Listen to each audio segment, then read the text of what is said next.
Hello and welcome to the Cinema ATL podcast. The Cinema ATL podcast is a weekly podcast that examines the world of entertainment through the lens of Atlanta filmmakers. That would be us, your hosts. I am Michael D. Friedman, and that is Martin Kelly. And this week we have a new year and new industry news to discuss. But first, hey Martin, why don't you tell our listeners how they can help the podcast? Sure. Happy New Year, everybody. You can help us by commenting and rating this podcast wherever you listen to it.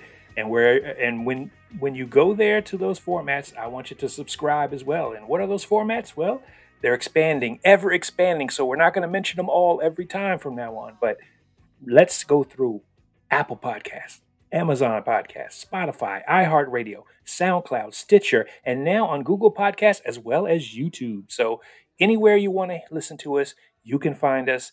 And all we will ask is that you comment and rate and subscribe to those formats, your favorite one. You can always tweet us at CinemaATL or at my Twitter account at Badger33. Or check me out at Marte_Real1. And we have an Instagram account as well at CinemaATL Podcast. And there's links on there now. You can listen to the podcast through Instagram. All the different formats are there. Check that out, as well as some of the other cool new things that we're doing with the Instagram account. It's ever evolving. Absolutely, absolutely. And you can also always check us out at the legacy website, cinemaatl.com. Well, all right. We got a lot of news to talk about, so why don't we just get into it?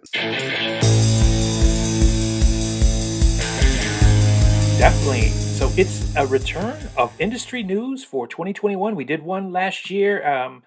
Finally got to ramp these back up, but we've got a lot of news to talk about in the very beginning of 2021. So let's get to it. Yeah, and a reminder, if you hear us talking about a film that is in production, you can always check the Georgia Film Help Wanted Help. I always mess this up. They could have come up with a better name than this. It's the Georgia Film Help Wanted Help. I just messed it up again. The Georgia Film Help Wanted Hotline. That's at georgia.org. And you can check that out for more information. They have postings of jobs that are available, and Yes, you can absolutely. check that out. But let's jump into just some general news items that we'd like to discuss. Martin, you've got the first one up. Yeah, definitely.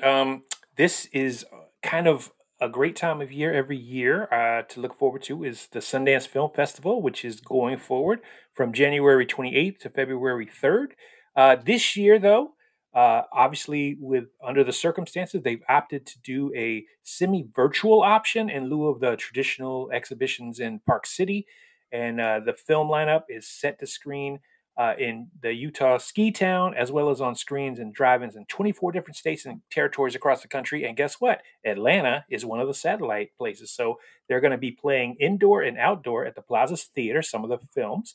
And Atlanta Film Festival Film Society members get first access and discounts to the screening. So that's kind of exciting. I mean, Sundance Film Festival is a big deal for film lovers, and the fact that Atlanta is going to be kind of part of that Sundance Film Festival this year is really cool. So that's like a silver lining in the whole experience being altered, you know? Yeah, except you won't get to go skiing here.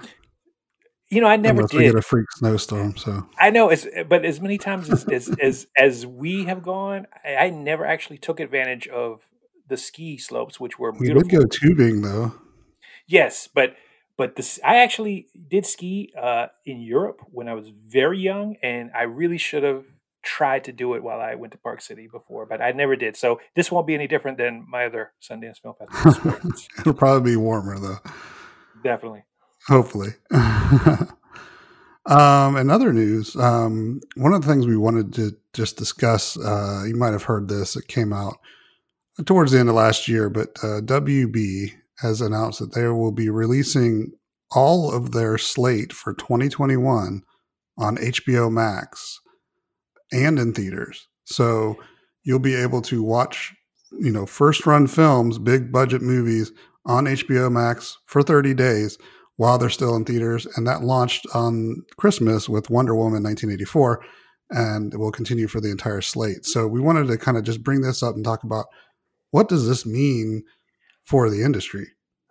Yeah, and I think it's good and bad. I mean, I think especially right now, it was really cool to actually have a first run movie available to you on Christmas this year. Christmas is usually a really great time for releases, and so it was kind of nice to have a first run release. And you already did a four good things about Wonder Woman, and I did see Wonder Woman. So it's nice that HBO Max is doing this, but unfortunately it also bodes kind of ominously for the future of theaters, in my opinion. Yeah, like you said, it's a little disappointing that theaters aren't going to be the prime destination, at least for 2021. But this is really bodes more for the future of the industry as a whole. Like, if they find success for releasing these on streaming, what is the motivation to keep putting them in theaters? So, as a theater avid theater goer, it's Right. really kind of disheartening that people won't go to the theaters as much, and therefore there'll be less options, maybe.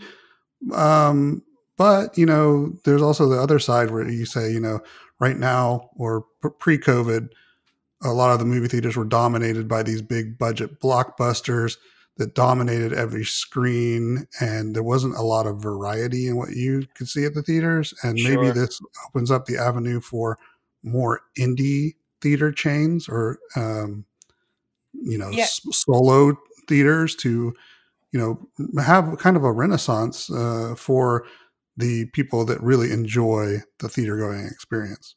Well, I kind of hope that happens, but I really, unfortunately, on this point, I'm a little pessimistic, and I try to be optimistic about everything, but on this point, I'm a little pessimistic because the theater business in general going down is a lot like the restaurant business going down. The ones that are big are obviously going to be able to survive when it's safe Yeah, to come back, right? But the small ones, the ones that would be showing those indie films, are the ones that are going to suffer and maybe not be able to come back in the end. So I'm a little pessimistic. And then the fact that the predictions are that, the only movies that are going to be in theaters are the gigantic movies, which is already the case. Like you mentioned, it's already pretty much the case. They dominate like 8 screens, yeah, at a 20 screen venue. But, I think what I would rather see, I would love it if you were right in that sort of niche theaters come out and make it a more variety of films that become available in different places. But I'm afraid that Hollywood is kind of stuck on what they know, and what they know is big movies. And we've talked about this before. Big movies require dominating screens, right? Dominating yeah, screen space and box office. But if they're not able to get this kind of box office, I think, this is a good opportunity for some enterprising studio to really think different and diversify their planned slate and like pull a little back from those $200 million movies and start making 15 to $30 million films that can justify the lower box office that is being predicted.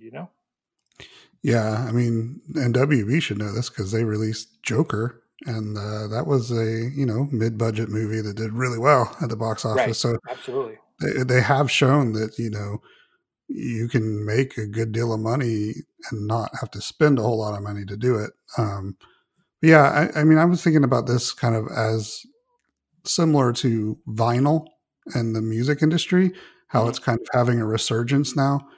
And, streaming, of course, dominates the music industry.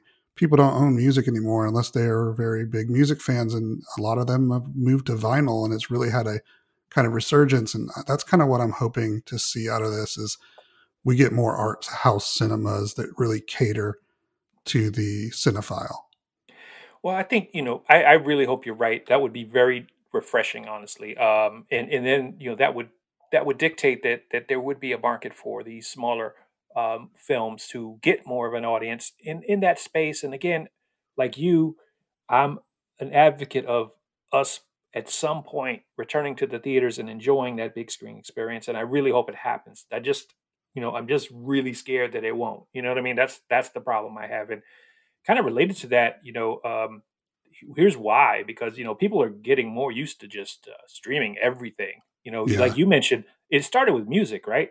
People stopped buying CDs and stream their music, and that became the norm. And now, like Roku hit 51.2 million accounts, and the streaming hours have surged like 55% during 2020, right? Which is Hmm. expected. I mean, that's to be expected. But at the same time, the more we get used to streaming all the time, the less we'll feel like we need to go buy a ticket and go somewhere to watch a film.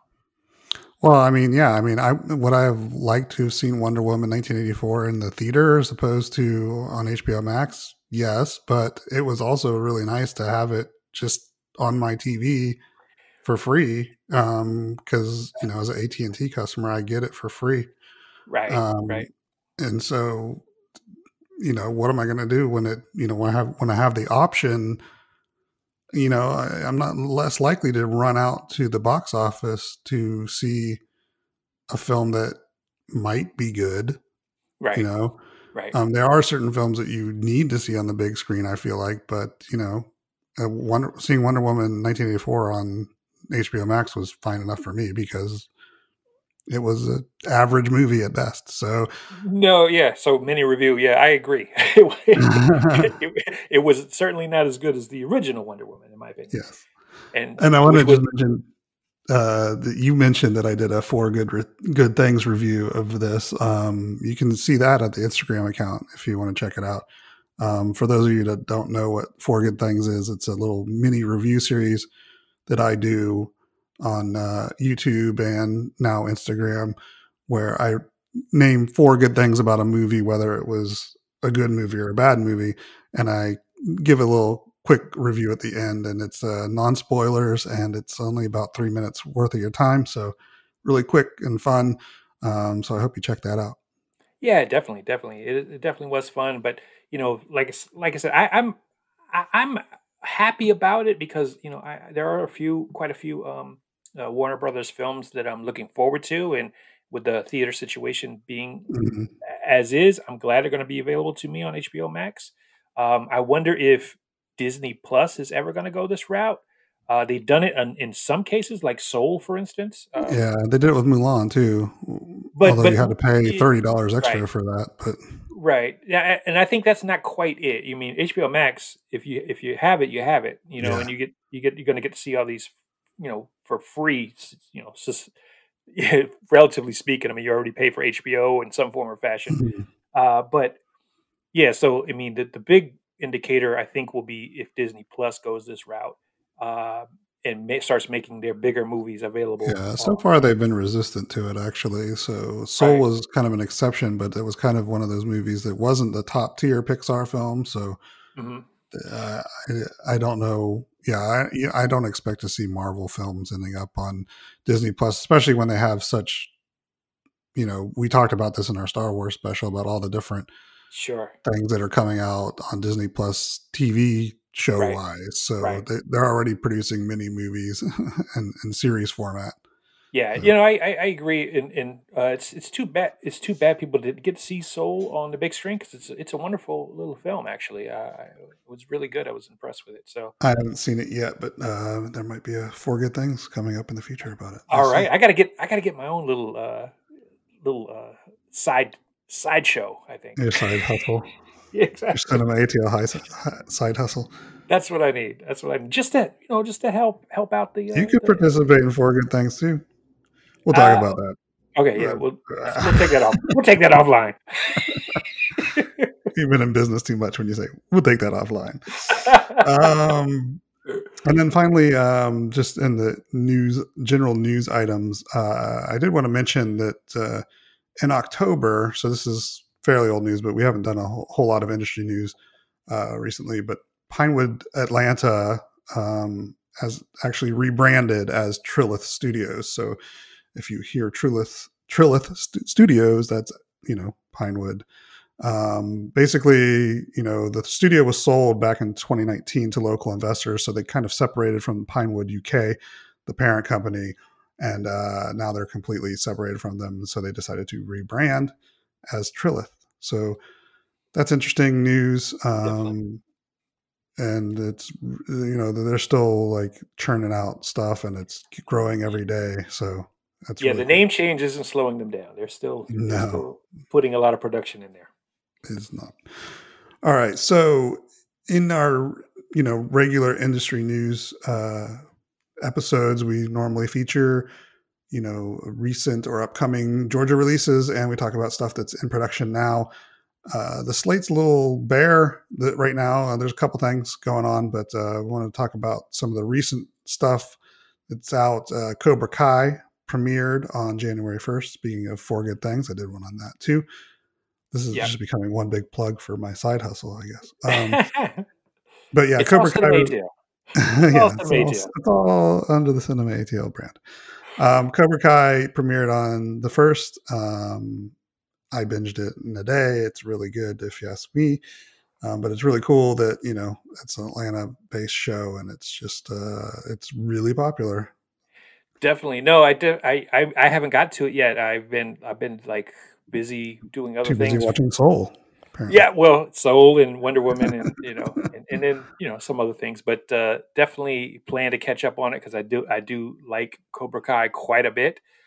So looking forward to that. The trailer, we talked about it last industry news because we knew it was going to be coming out. The trailer for Coming to America, which has the release date of March 5th on Amazon Prime. Trailer came out and it looks promising to me. And I think there was a little bit of hesitation of the fact that they moved it a little bit and kind of hid it. But I mean, when you're releasing Pixar movies on on streaming, you might as well not take it as a insult that Coming to America is actually going to be released on streaming. So Yeah, I'm actually still looking forward to it. And this was obviously shot here in Atlanta, but it looks pretty funny and pretty cool if you are a fan of the original. I'm excited to see it. I will be tuning in. And then we talk about stuff that's in production now. And speaking of Trillis Studios, the Spider-Man sequel. Well, it's really the third movie of the latest iteration. Hmm. Spider-Man movie number 7. Would that be 7? No, I'm Yes, not adding right. 5. That'd be 8 actually. 8 now. Yeah, But yeah, the third movie in the current Tom Holland version of Spider-Man is starting production at Trilla Studios, and there's been a lot of buzz about this, and there seems to be a lot of rumors that certain people from previous Spider-Man iterations will be in the so cast. So I don't want to go too far into spoiler territory, but that sounds kind of interesting. is it possible that this one, obviously they've done animated Spider-Man, which dealt with the Hmm. multiverse, and of Yeah, course even the second Spider-Man played with the multiverse idea. So is that possible that these are from alternate Spider-Mans in the multiverses? it's possible. I haven't Okay. read the script, so I wouldn't know. But yeah, I think that's a safe play, especially because Doctor Strange is in this as well, Mm, and he yes. had there's a movie coming out. His sequel is coming out, and that's called Doctor Strange in the Multiverse of Madness or something like Right, that. right, right. Okay. So some people are thinking this leads directly into that. So Nice, nice. Okay. Well, I who mean, knows? I'm excited. I'm excited to see what they pull out of their hat in that case. Yeah.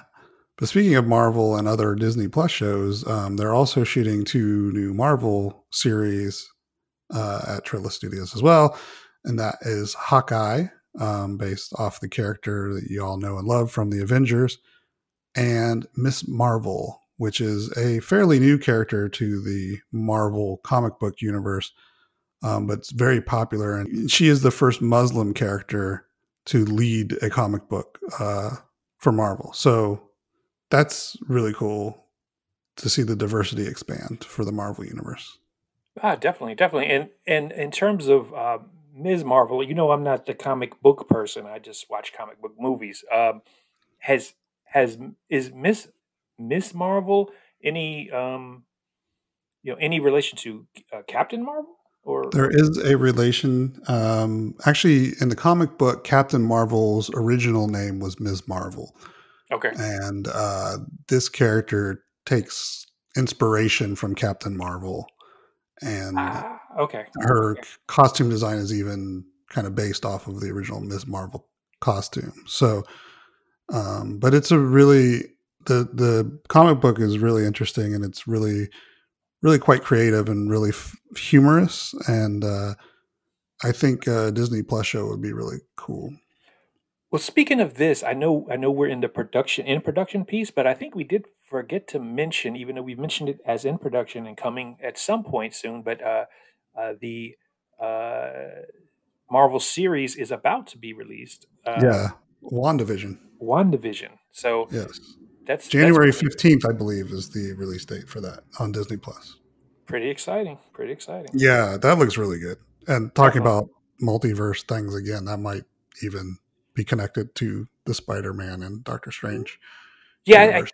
That's I interesting. think I've heard that that gets somehow connected into the Doctor Strange part piece, and so this has to come out before the Doctor Strange movie because I think Yeah, Wanda is certainly going to be part of that film. So um, very very exciting news, and again, shot in Atlanta.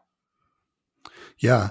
And speaking of shared universes, Martin, what about this other one? A shared universe. This I'm not sure where this universe is shared with, but All the Queen's Men, a Tyler Perry show for BET, is in production now. And the reason I don't know exactly which universe this shares is because there are no details other than that, other than the title. So it could be a shared universe with Step Off. I, I was just assuming that it would be a Tyler Perry Medea shared universe type thing going on. Are all this stuff connected in some way? So there's always like It some person from one show that's in I another I show, and they're all I spun don't off from each other. I think I think you're right. I don't I'm know that being I'm they're being naive because I'm not the Tyler Perry demographic. So you're right about come at me. the films are connected, obviously. Yeah, I don't, and then the TV shows may have connection, but I don't know that they connect together to the what film wasn't like universe. Meet the Browns or something spun off from the Yes, one House of Pain or something like that? correct, correct. I'm just making assumptions. I mean, you can criticize me, audience, if you want to. I probably shouldn't make assumptions off of something I don't watch. So Well, I think it's great. Tyler Perry's still doing his thing, and we talked about his process last year a little bit about yeah, how he was doing. He was one of the first people to do sort of uh, bubble, like a bubble production. COVID bubble. Yeah, yeah. So obviously, he's doing something right because he keeps on going and keeps on expanding his empire. So I have all the great, respect for Tyler Perry in the world, man. That guy absolutely. is nonstop, and he's a great guy too. It seems like. I mean, I don't know him personally, but from everything I hear, like the things that he donates to and spends his time on. Yeah, if Um, he believes in something, he puts his heart into it, and he you know yeah, he definitely puts his money behind it too. So enough respect to Tyler Perry, and like I said, he's got his critics for sure, but at the same time, he's making for a lot of work here in Atlanta. So thank you, Tyler. well, all right. That does it for this edition of Industry News. If there's something that piqued your interest, let us know. You can always, like I said, you can always tweet us or talk to us on Instagram. Love to hear what you think. And Martin, what else do you got? Speaking of social media, Mike might edit this out, but I'm going to say it. Let's be nicer to each other out there. Let's stop with the self righteousness and the. Why would I edit this? I'm just saying, because No, be mean to each other. no, I'm just saying. Usually it's more just me saying, "Hey, let's be positive," but Yeah. I'm saying, "Hey, let's be less negative." This is me scolding now. Let's make a conscious effort to cut that out. I mean, it's really getting out of hand, honestly. Oh, I totally agree with you. I will not edit that out. You will not control me, Martin. You cannot. You will edit us out. See, it's reverse psychology. I made you keep it in now. But yes, on social media, please do follow us. A, Yes, and then absolutely. B, please comment on our stuff. We really want to hear what you have to say. Yes, and in addition, and we try our best to be positive, and so we hope that you follow us for that reason, because these are negative times in many ways, but we try to be positive, so we hope you follow us on social media, get a little bit of our positive energy, but by the same token, be nicer to each other out there. That's all I'm saying. And so I'm going to mention Four Good Things again, because why not? But that's the whole foundation of that review, is that you can always say four good things about somebody or something. So try to look at the positives, even if you might not have an exactly favorable opinion on something. Absolutely. And as always, keep your heads up. All right. Once again, I want to thank Eureka Failure for providing the music. Check them out at eurekafailure.bandcamp.com. And we'll see you back here next week.